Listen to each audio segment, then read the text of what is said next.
Hey, and welcome to Kanas Corner. I'm here with a very special guest today. I've been talking about it all week, and if you haven't been paying attention, then you've been under a rock. Why aren't you listening to 918 The Fan? Everything you want to hear and nothing you don't. So here with me today, I have Lillyxandra, also known as JoEllen as well. And would you Hi. like... Yes, say hi to all the fans out there. Hello, how you doing? And you're actually a pretty acclaimed cosplayer yourself. When did you originally start cosplaying? Well, let's see, it seems like forever. I started cosplaying, I made my first cosplay costume in 2002, but I've been dressing up in costumes since I was a little kid. My sister and I used to rip up my mom's old nightgowns and robes and stuff and make our own little princess costumes and run around. So, I mean, I've really been cosplaying since I was a little girl. When did you originally learn to sew, or did you just like put together your first costume with like pieces from Walmart?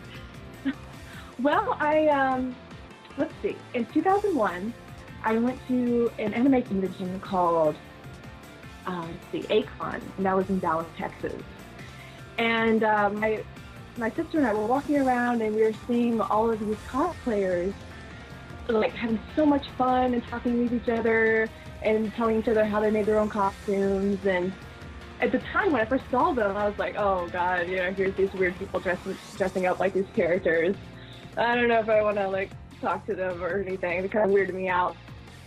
But anyways, after I got to talk to them and seeing how much fun they were having, I really wanted to make our own costumes for the next year. So for Christmas, after the convention, I asked my mother if she would buy me a sewing machine for my present, and she did. And the following year, I created, it was Handmade May and a Ayane costume from Dead or Alive for my sister and I. And now, looking back at those costumes, do you think like, oh my God, or are they fond memories? Oh my gosh. Well, of course, my skill has grown a little bit since then, but yeah, looking back on it and not knowing what I was getting into, they're very fond memories. They're very fond memories. It's kind of like definitely the basis of where I am today. That's those little fun things that I'm doing have definitely taken me to California and doing my career as a costume designer, and it's pretty amazing. I had no idea what I was getting into, but I'm glad that I got into cosplay. How exactly did cosplay lead you into to fashion design or anything like that? Was it just the transformation of yourself, or the more getting bored of the anime aspect? Well, I think before I was into actually cosplay costumes, like from video games to anime, I was really into Renaissance Festival costumes, so more like fantasy-based stuff. And I had always been like sketching out little fairy designs and coming up with my own concepts, a long time ago.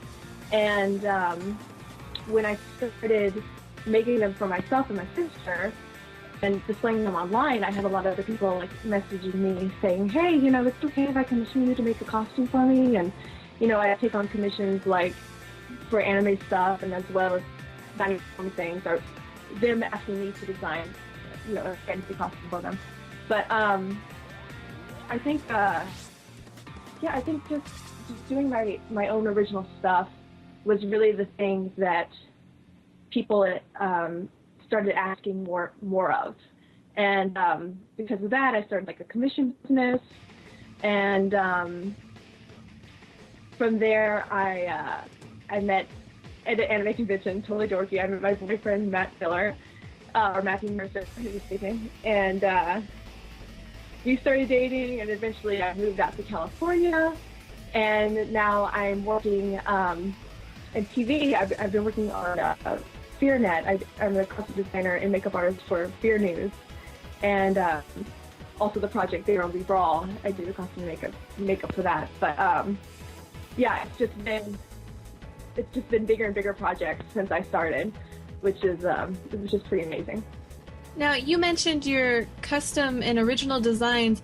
I've noticed you have a very huge fondness for fairies. Could you elaborate into that a little? I don't know, what is there not to like about fairies? They're like these cutest little glittery puffballs, but I'm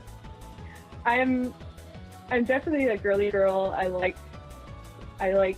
big pink dresses with a lot of glitter, and I've always been fascinated by folklore and fairy tales since I was a little kid. So it was always a dream of mine to create those costumes that I saw all those, in my imagination, saw those maidens wearing throughout the fairy tale. So just since I was a little kid, I've just always been obsessed with fairies. It seems to me that that sort of fantasy aspect has kind of might be my own personal perspective, but it seems to have affected the way you do your makeup. Like in your most recent photo shoot, I believe it was sort of a mermaid, and you did all the scales and whatnot, and that was very mystical. And do you believe that those sort of tastes have affected the way you do makeup on people and whatnot? Oh, definitely, definitely. I think it's really important that if you're wearing like a big elaborate costume, it's important that your face matches your costume. So I always try to design makeup that will complement the costume. And for example, the newest one, Odessa the Sea Witch, she was kind of inspired by my old Vista Shiro dolls and Lady Lovely Locks, which is another like 80s girly toy. But anyways, they always had like all this elaborate makeup to go with their costumes, and I definitely want to make sure that the face matches the costume, as well as the hair and the wig and all the accessories and stuff like that. But yeah, oh yeah, I love makeup. I love makeup just as much as I love costumes. Would you say that there's a certain accessory that takes priority over other ones? Obviously, the costume is a huge accessory if you want to count it as that, but wig or makeup or whatnot. Oh, I think I don't think there's a single accessory that will make or break a costume. It's about matching like the entire thing together. So it's important that if you're looking at your costume, you're like, okay, well, what are we going to do for the hands? What are we going to do for the hair? The little accessories in the hair, the ears, the shoes. You've got to look at every single little aspect. At least I like to. And I think that's the thing that really develops your character, is making sure all those little details are in place. All right, well, that's very good advice for most of the cosplayers out there. We're going to take a short break, so enjoy the tunes. And when we come back, we'll ask a little bit about your experience on There Will Be Brawl, so stay tuned. Ever wonder what's going on in the anime world? Check out 918 The Fan every weekday for the newest iStock. We'll fill you in on everything you need to know in 3 minutes or less. Only on 918thefan.com. And we're back, and I'm here with the acclaimed cosplayer, Lillyxandra. Yay!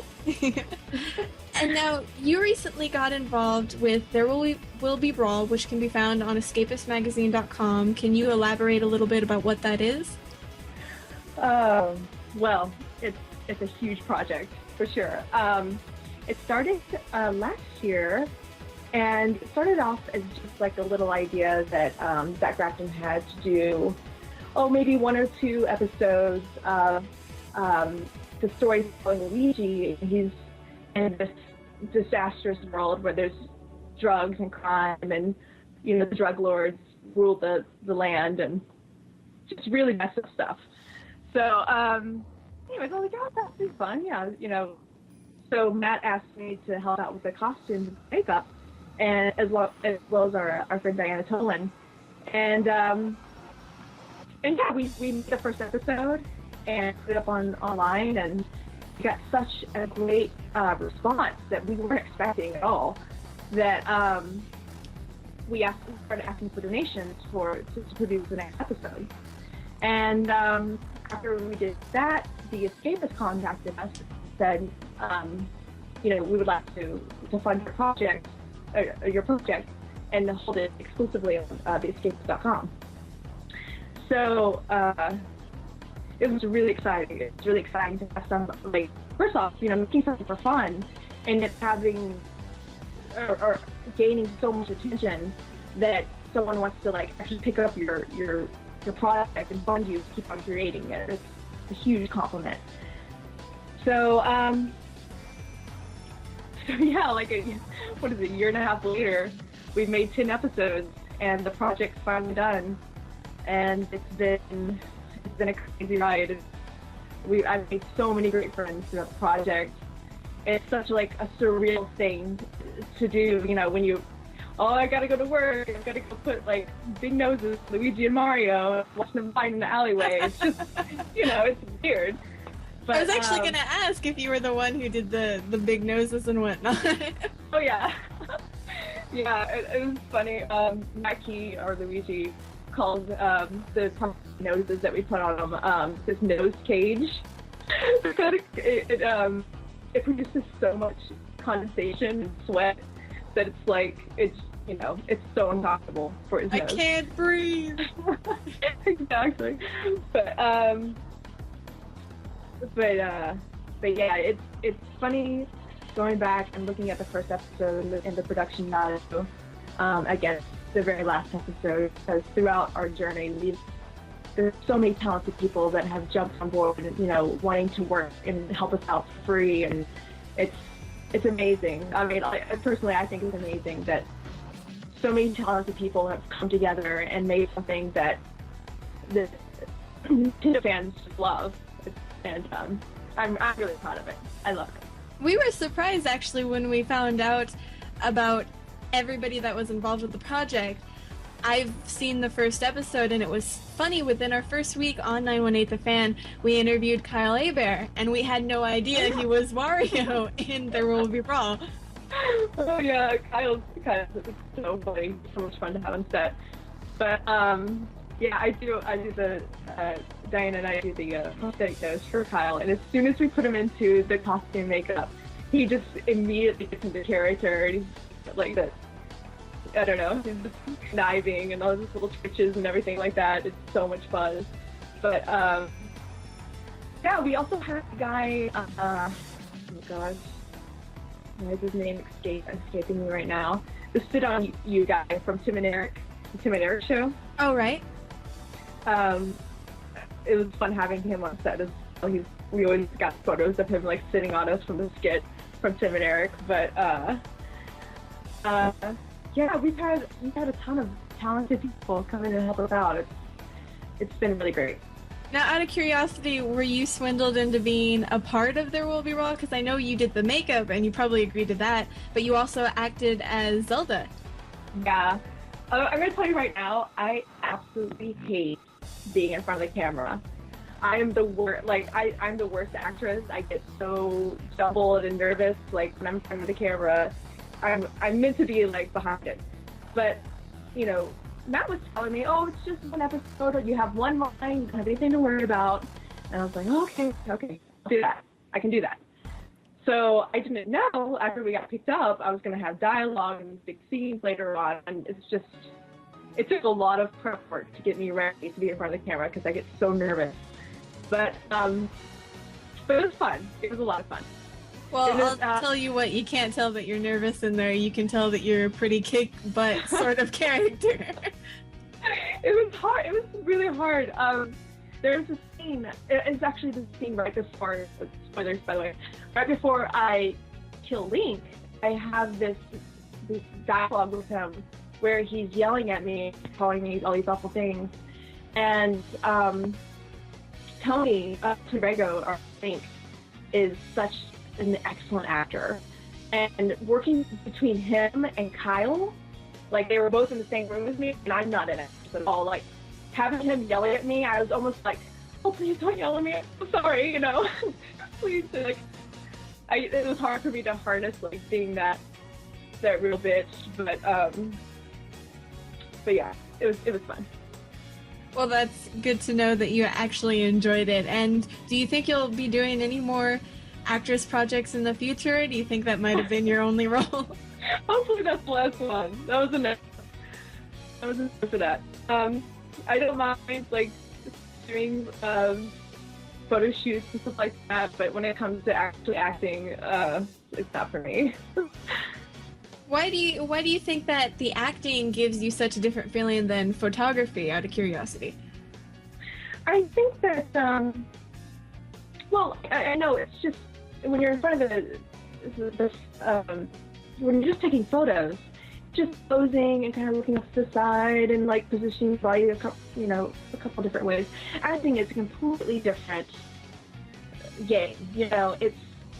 It's becoming the character and interacting with the people around you and memorizing lines, which I'm awful at. And it's a whole lot more work that I'm not crazy about. Well, sadly, then we probably won't see you in a There Will Be Brawl season 2 if there ever is one. Maybe I'll be in the background. I'll be background. That's good enough. Just one of the extras. Wait, didn't? Yeah, that's right. I don't have to be an extra. Now, I'm going to take a short break. If you haven't checked out There Will Be Brawl, you should probably do that right about now, which you can find at theescapistmagazine.com. And check it out. It's actually a really fun story. If you like the Super Smash Bros. Series, you might like this sort of twisted retelling. 91.8 The Fan, home of Kanas Corner, the #1 live anime radio talk show. Interviews, guests, contests, and more. Don't miss your favorite voice actors, celebrities, and all your other favorites. Only on Kanas Corner. Weekdays at 10 a.m. Pacific Standard Time. I love the back and forth, the fake BRBs. And so you said you wanted to also promote the Fairy Tea Party? Is that yeah, it's the cosplay.com fairies. I'm sorry. It's just called the cosplay.com fairies project. Okay, then we'll promote that next. I'll do my word back. Okay. All right, we're back on Kanas Corner, and if you just turned into the interview, well, don't worry, we'll be able to post it up on our site later today or tomorrow, so don't fret, but you should still stay tuned because we have an awesome guest with us today. Hello. And you are also working on a fairy project with cosplay.com, am I correct? Yes. It's honestly a dream project for me. Like I said, as a little girl, I've always dreamt of making these big fairy costumes, and well, now I get to make these big fairy costumes and have these cosplay models wear them for me. And the project is, I've been traveling around the world with photographer Kyle Johnson. He's the owner and creator of cosplay.com. And what we've been doing is photographing these models in my original costumes and exotic locations around the world. So we're we're a little over halfway done with the project, and so far we shot. Oh my gosh, we shot in St. Petersburg, Russia, Rio de Janeiro, Brazil, Düsseldorf, Germany, Milan, Italy. I'm jealous.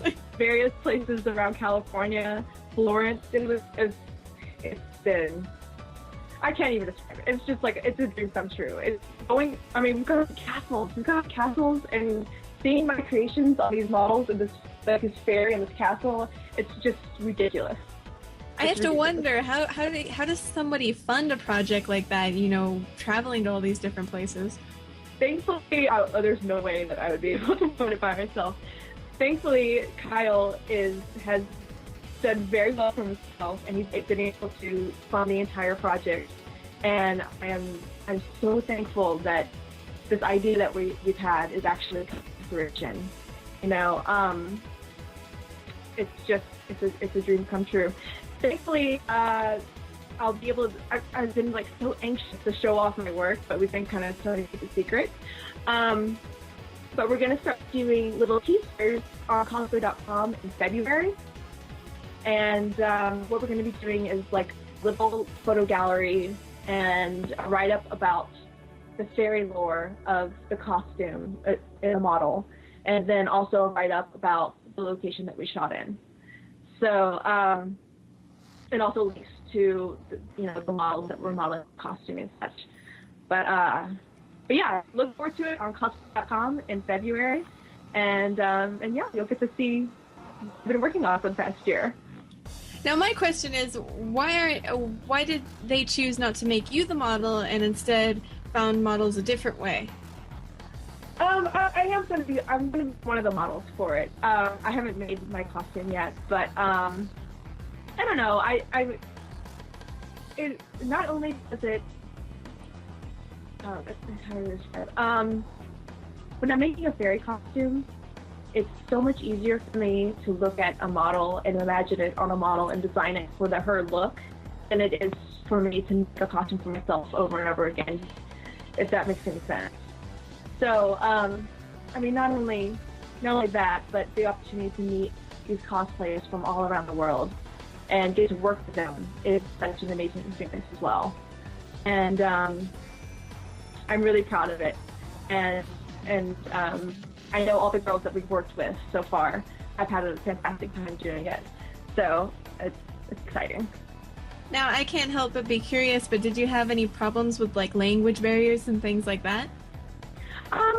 Thankfully, we've had really good translators, and most of the models actually speak English. It's amazing. Most of the world at least knows a little bit of English. It's a shame that not all Americans know like 2 languages. But thankfully, that hasn't been a problem. Well, that's good. Is there anything else that you'd like to share about the project?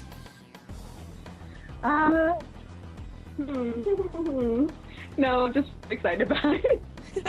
You can't wait. You're just all giddy. I know, I am.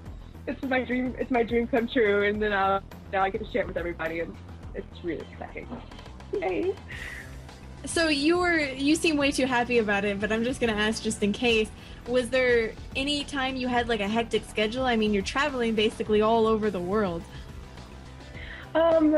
Not so much once we're traveling. That wasn't so much a problem. But there have been times where like I've been working like on Brawl, and I had to hurry up and finish a costume really fast before we leave for the trip.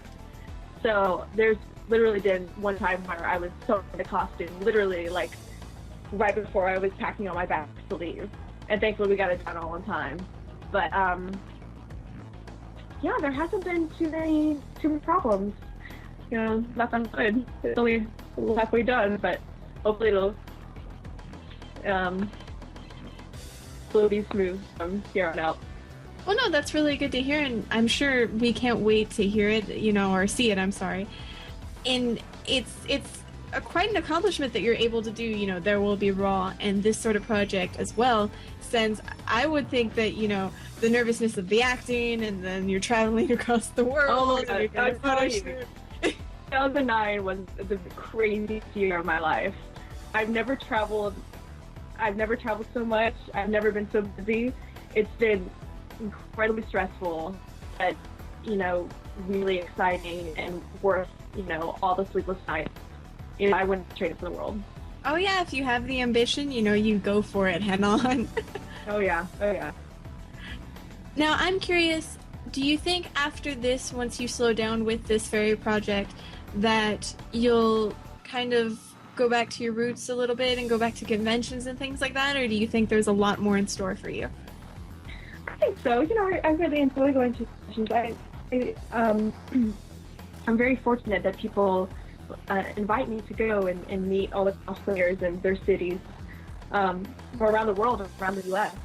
And I always see going to the conventions as like getting back to my roots, getting to see the excitement of, where I was when I first started cosplaying, getting to see people walking around and sharing tips and tricks and just having a good time. And so yeah, I still go to conventions and I still really enjoy it.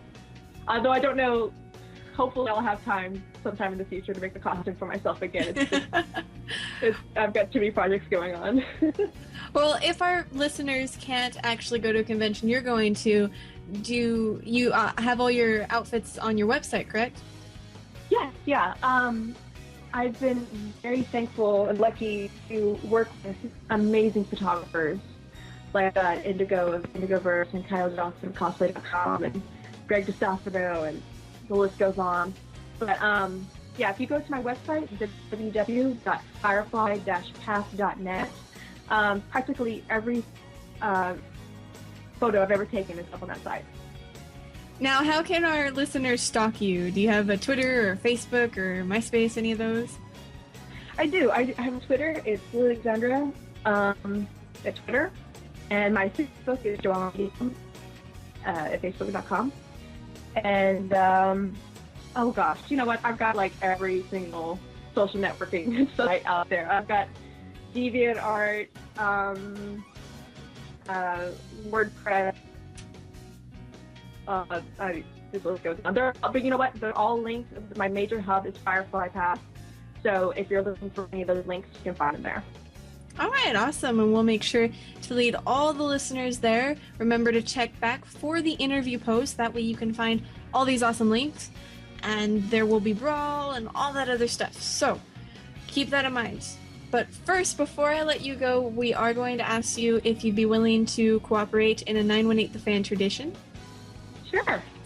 Usually what we do at the end of the interview, I know you're not a professionally trained voice actor, actress, or whatnot, but we generally ask anybody who comes on the show to give us a bump if they're willing.